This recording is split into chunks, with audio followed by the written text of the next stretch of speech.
Hi guys, welcome back to Indian skate noob. आज की video बहुत ही ज़्यादा इंटरेस्टिंग होने वाली है और इन्फॉर्मेटिव होने वाली है। आज हम लोग डिटेल्ड रिव्यू करने वाले हैं ऑक्सेलो MF500 का। ये मेरे नज़र में one of the best skates है। एक कॉस्को का स्केट और एक ये स्केट मुझे one of the best skates लगते हैं बिगिनर्स के लिए। तो आज हम इसका डिटेल्ड रिव्यू करेंगे। ये रहा मेरा स्केट। इसको मैंने वापस पेंट किया था कुछ महीने पहले। ये ओरिजिनली ब्लू कलर में आता है, ब्लू और वाइट, और नीचे का फ्रेम वगैरह सब सेम ही है। शूलेस इसके वाइट कलर के होते हैं। तुमने देखा ही होगा स्केट कैसा दिखता है। तो मैंने ये परचेज़ किया था दिसंबर 2020 में। मतलब एक साल से थोड़ा सा ज़्यादा टाइम हो गया मुझे ये स्केट यूज़ करते हुए। तो मुझे लग रहा है कि अब मैं इस पोजीशन में हूँ, इस कंडीशन में हूँ कि मैं इसका प्रॉपर डिटेल्ड रिव्यू बना सकता हूँ।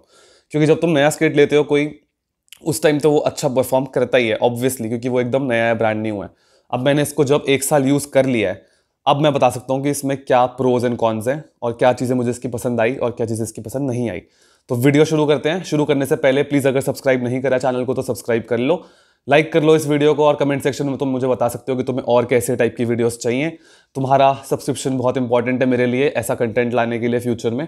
तो प्लीज़ ऐसी वीडियोस अगर अच्छी लगे तो सब्सक्राइब कर लो, नहीं अच्छी लगे तो कुछ नहीं, तो मत करो। मेरे को बता दो कमेंट सेक्शन में कि तुम्हें क्यों नहीं पसंद आई ये वीडियो।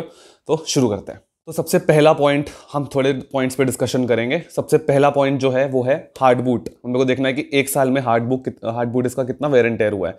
तो अगर मेरे को आउट ऑफ 10 रेटिंग देनी हो इसको हार्ड बूट की ड्यूरेबिलिटी की, तो मैं इसको 8 दूंगा। ठीक है, क्यों? क्योंकि अब अगर तो दिख नहीं रहा होगा इसमें तुम्हें ज़्यादा, क्योंकि मैंने इसको वापस से पेंट कर दिया है। लेकिन ओवर द मंथ्स जितना मैंने इसको यूज़ किया है एक साल, और मेरा यूजेज मॉडरेट है, मतलब बहुत हैवी भी नहीं है।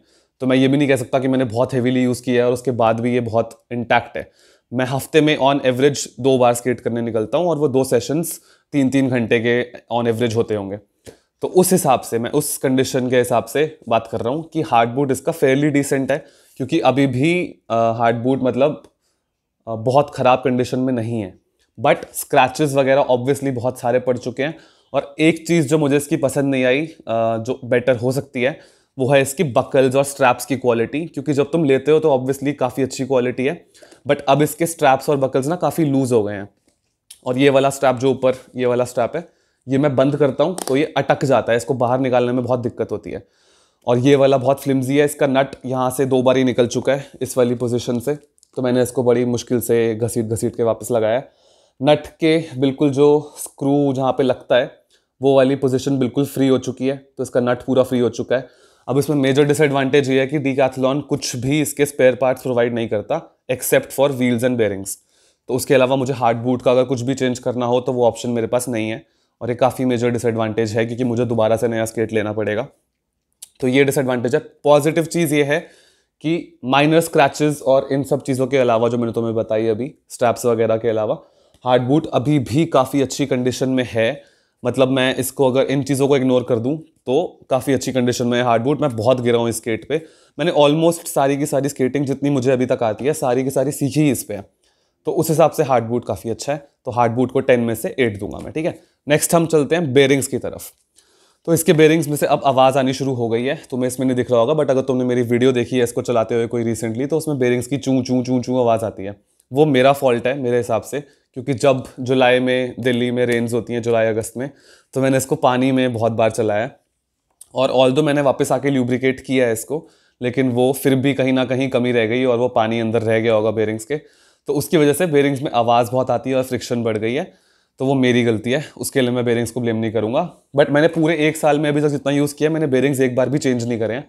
तो अब टाइम आ गया मेरे को बेयरिंग्स बदलने का। तो अगर कोई मेरे जैसा मॉडरेट टू हैवी यूज़र है, तो अगर तुम इंटरेस्टेड हो जानने में कि बेयरिंग्स से कितना लास्ट कर जाएंगे, तो एक साल तो आराम से लास्ट कर जाएंगे तुम्हें। अगर तुम पानी में नहीं घुसाओगे तो शायद 1.5-2 साल भी लास्ट कर जाएगा।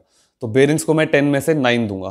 कि ऑल्दो एबेक्स 7 है, एबेक 9 एबेक 11 नहीं है, बट एबेक 7 होते हुए भी एक साल चल गए हैं मेरे। तो बेयरिंग्स को 9 आउट ऑफ 10।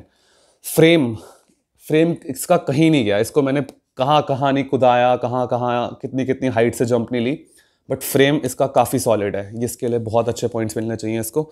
फ्रेम को मैं 10 आउट ऑफ 10 दूंगा। फ्रेम की क्वालिटी बिल्कुल इंटैक्ट है। मैं चाहूँ तो मेरे पास ऑक्सेलो MF900 है, मैं इसका बूट हटा के ऑक्सेलो MF900 का हार्ड बूट लगा सकता हूँ इस पर, क्योंकि दोनों का फ्रेम का जो माउंटिंग है सिस्टम वो सेम है। जो माउंटिंग ये वाला डिस्टेंस है, ये दोनों फ्रेम्स का सेम है। तो मैं इंटरचेंज कर सकता हूँ फ्रेम्स, और ये स्टैंडर्ड फ्रेम साइज़ है, इसके लिए भी इसको ब्राउनी पॉइंट्स देता हूँ मैं कि इस फ्रेम को मैं किसी भी हार्ड बूट के साथ लगा सकता हूँ और अभी तक इसकी क्वालिटी बहुत अच्छी मेंटेन्ड है। तो फ्रेम को 10 आउट ऑफ 10 दूंगा मैं। व्हील्स की बात करते हैं अब। जैसा कि मैंने बोला मॉडरेट यूजेज है मेरी व्हील्स की, तो तुम्हें अगर दिख रहा है आगे वाला व्हील साइज़ कंपेयर करो बाकी के व्हील साइज़ से, ये व्हील साइज़ बहुत छोटा लग रहा है ना। ये इसलिए है क्योंकि मैंने बहुत टाइम से इसके व्हील्स रोटेट नहीं करे आगे पीछे। अब अनइवन वेयर एंड टेयर होता है स्केट में, जब भी तुम स्केट करते हो तुम्हारा प्रेशर पॉइंट्स के हिसाब से कहीं पे ज़्यादा प्रेशर आएगा, कहीं पे कम प्रेशर आएगा, और इस पे भी डिपेंड करेगा कि तुम ब्रेकिंग टेक्निक कौन सी यूज़ कर रहे हो। तो व्हील्स का अनइवन वेयर एंड टेयर होता है। तो मुझे लग रहा है अब कि इसके व्हील साइज़ बहुत छोटा हो चुका है, काफ़ी घिस गए हैं व्हील्स।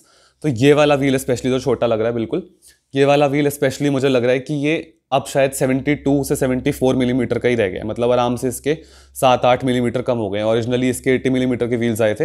अब अगर मैं किसी का भी स्केट देखता हूँ, जैसे मेरे कम्युनिटी में अभी बहुत सारे नए लोग ऐड हुए हैं, हम लोग साथ स्केट करते हैं, मेजॉरिटी के पास MF500 है, तो उनके व्हील साइज़ मुझे काफ़ी बड़े लगते हैं, जबकि उनका भी 80 मिलीमीटर है और मैंने भी जब लिया था मेरा 80 मिलीमीटर था, बट अभी घिस घिस के 72-73 मिलीमीटर के आसपास आ गए होंगे व्हील्स, ये वाला तो स्पेशली। पर मैंने इसको यूज़ भी काफ़ी किया और काफ़ी रफ रोड्स पे चलाया, तो उसके हिसाब से अभी तक मैंने व्हील्स भी चेंज नहीं करे हैं, तो मैं 10 में से 7 दूंगा कि व्हील हार्डनेस थोड़ी सी और बेटर हो सकती है, बट फिर भी डिसेंट है काफ़ी। बात करते हैं शू लेस की, ये काफ़ी इंपॉर्टेंट है और यहाँ मुझे लगता है मेजर इंप्रूवमेंट हो सकती है, क्योंकि मैंने अब तक 2 बार शूलेस चेंज कर चुका हूँ मैं। इसमें ये रेड शूलेस मैंने डिज़ाइन के लिए नहीं लगाया है, वाइट वाले टूट गए थे मेरे। वाइट वाले के बाद मैंने एक और लगाया शूलेस, वो भी टूट गया थोड़ी देर में। अभी रेड वाला लगाया है, ये टिका हुआ है पिछले 2-3 महीने से। पर शूलेस की क्वालिटी डिकैथलॉन ड्रास्टिकली इंप्रूव कर सकता है, और साइड बाय साइड जहाँ पे शूलेस लग रहे हैं, आई थिंक इस पूरे सिस्टम में हल्का सा कहीं पे फॉल्ट है जहाँ पे शूलेस लगा रहे हैं हम, कि अगर इस पर ज़्यादा प्रेशर पड़ता है, शूलेस खिंचता है, तो ये कहीं ना कहीं से शूलेस कट हो जाता है, मतलब कि वो ज़्यादा घिसता है कहीं पे प्रेशर से, तो उसकी वजह से वो शूलेस टूट रहा है। ये भी टूटने को आ जाएगा थोड़े टाइम में। तो ये शूलेस की फॉल्ट हो सकता है, ना हो सकता है इस सिस्टम में कहीं शार्प पॉइंट हो ऐसा जिस पे घिस के शूलेस टूट रहा है। तो शूलेस की क्वालिटी थोड़ी बेटर हो सकती है, एक्स्ट्रा शूलेस प्रोवाइड कर सकता है डिकैथलॉन। ठीक है, बस शूलेस को मैं फिर दूंगा 10 में से 6 आई गेस शूलेस के हिसाब से। अब बात करते हैं इसके लाइनर की। ठीक है, इसके लाइनर की बात करते हैं, जो कि काफ़ी इंपॉर्टेंट है, जो साइजिंग में भी हेल्प करेगा तुम्हें फ्यूचर में। मैंने पिछली एक साइजिंग वाली वीडियो भी बनाई है, मैं उसको ऊपर आई बटन में डाल दूंगा, नीचे डिस्क्रिप्शन में भी लिंक डाल दूंगा उसका, कि कैसे राइट साइज सिलेक्ट करना चाहिए तुम्हें अपने स्केट का, स्पेशली अगर तुम MF500 लेने की सोच रहे हो तो इसका जब मैंने साइज़ लिया था तो ये UK 10.5 था, मेरे पैर का साइज़ एग्जैक्टली UK 10.5 है।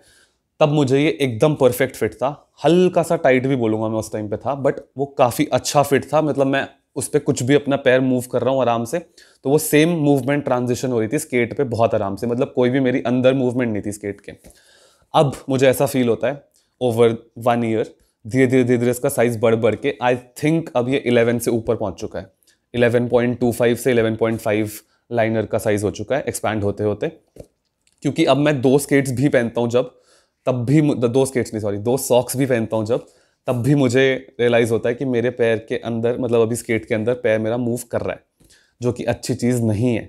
स्केट बहुत ज़्यादा टाइट नहीं होना चाहिए, मैं ये नहीं कह रहा कि क्रश कर दो अपने पैर को, बट अंदर कोई मूवमेंट नहीं होनी चाहिए तुम्हारे पैर की, वरना जो तुम मूवमेंट्स करना चाहोगे, स्लाइड्स करना चाहोगे, ट्रिक्स करना चाहोगे, वो अच्छे से नहीं होंगी, क्योंकि तुम्हारा पैर तो वो मूवमेंट कर रहा है बट वो मूवमेंट ट्रांसफ़र नहीं हो रही है तुम्हारे स्केट पे, तो वो थोड़ा सा डिसएडवांटेज है। और लाइनर को इसलिए मैं थोड़े कम मार्क्स दूंगा, मैं 10 में से 5 दूंगा लाइनर को, क्योंकि ये मेजर इम्पैक्ट्स हैंडल नहीं कर पाता है अच्छे से। मैं अगर ज़्यादा हाइट से जंप करता हूँ तो जो इसके साइड में स्क्रूज लगे हुए हैं ये वाले स्केट के, ये वाला और ये वाला, ठीक है, लाइनर इनका इम्पैक्ट नहीं झेल पाता। अगर साइड थोड़ी हाइट से जंप कर रहा हूँ मैं, तो मेरे इन दोनों पॉइंट्स पे, जो पैर का ये वाला पॉइंट होगा और ये वाला पॉइंट होगा, जो स्क्रूज के बिल्कुल साइड में है लाइनर के, वहाँ पे प्रेशर आ जाता है काफ़ी ज़्यादा। तो यहाँ से मेरे पैर पे निशान आ जाते हैं यहाँ से, जहाँ पे स्क्रूज हैं। तो मतलब लाइनर थोड़ा सा और थिक होता अगर, या और थोड़ी सी ड्यूरेबल क्वालिटी का होता, अच्छी क्वालिटी का होता, तो वो प्रेशर इसका झेल लेता स्क्रूज का। तो इसीलिए मैं 10 में से 5 पॉइंट्स दूंगा लाइनर को। काफ़ी चीज़ों में अच्छा भी है, कंफर्टेबल है, डिसेंट इनफ है, कम खासकर अगर हम प्राइस को देखते हुए बात करें तो, बट एक्सपैंड बहुत होता है और थोड़ा सा कम ड्यूरेबल लगा मुझे। बाकी अभी तक चल रहा है, बहुत बड़ी बात है। जब मैंने ऑनेस्टली बोलूँगा, जब मैंने MF500 लिए थे तो मुझे एक्सपेक्टेड नहीं था कि ये 1 साल चल जाएंगे, और तब मुझे ये भी एक्सपेक्टेड नहीं था कि मैं इतना स्केट करूँगा। तो मैंने जितना स्केट किया है उसके हिसाब से मैं सेटिस्फाइड हूँ कि या नहीं हूँ MF500 की क्वालिटी के साथ। अगर तुम मुझसे एक वर्ड में पूछोगे तो हाँ। और अगर तुम्हारा क्वेश्चन ये है कि MF500 लेने चाहिए नहीं लेने चाहिए बिगिनर्स के लिए, तो मैं सिंपली बोलूँगा अगर तुम्हारा बजट है 7000 का तो इससे बेटर स्केट कोई नहीं है। अगर तुम्हारा बजट 7000 का नहीं है, तुम्हारा बजट 5000 4000 तक है, तो कॉस्को के स्पीड इनलाइन स्केट्स 90 मिलीमीटर से बेटर कुछ नहीं है मार्केट में इस टाइम पे जब ये वीडियो बन रही है। हो सकता है कल को फ्यूचर में आ जाए तो मैं उसके भी वीडियो बना कर डालूंगा डेफिनेटली। तो ये था मेरा डिटेल्ड रिव्यू MF500 का। ये one of the favourite skates है मेरा अभी तक का, और डीकैथलॉन ने काफ़ी अच्छा काम किया है ये वाले स्केट्स बनाने में। तो इसके बाद मैं MF900 का भी प्लान कर रहा हूँ डिटेल रिव्यू डालने का। ऑल्दो मुझे उसे यूज़ करते हुए अभी 6 मंथ्स ही हुए हैं, तो मैं 6 मंथ्स वाला रिव्यू डालूंगा उसका, अभी तक मुझे क्या डिसएडवांटेजेस और एडवांटेजेस लगे हैं 900 के। और फिर हम अल्टीमेटली एक दोबारा से 900 वर्सेस 500 करेंगे आफ्टर 1 ईयर ऑफ यूजेज। तो थैंक यू वीडियो यहाँ तक देखने के लिए, और कमेंट सेक्शन में मुझे बता सकते हो तुम्हें कैसी लगी वीडियो, क्या लगा, कुछ और सजेशंस हो, कुछ और इंक्वायरीज हो तो मुझे बता सकते हो। ट्यूटोरियल सीरीज़ में वापस जल्दी शुरू करूँगा। कोविड की 3rd वेव आ रही है, इसलिए मुझे लग रहा है काफ़ी जल्दी लॉकडाउन लगने के चांसेस हैं, तो फिर बाहर जाना बंद हो जाएगा। इसलिए अगर पॉसिबल हुआ, अगर ऐसा कुछ हो गया लॉकडाउन वगैरह, तो मैं अपनी छत पे जाके ट्यूटोरियल्स शूट कर सकता हूँ। कुछ भी मतलब कंटेंट मैं ट्राई करूँगा रेगुलरली आता रहे।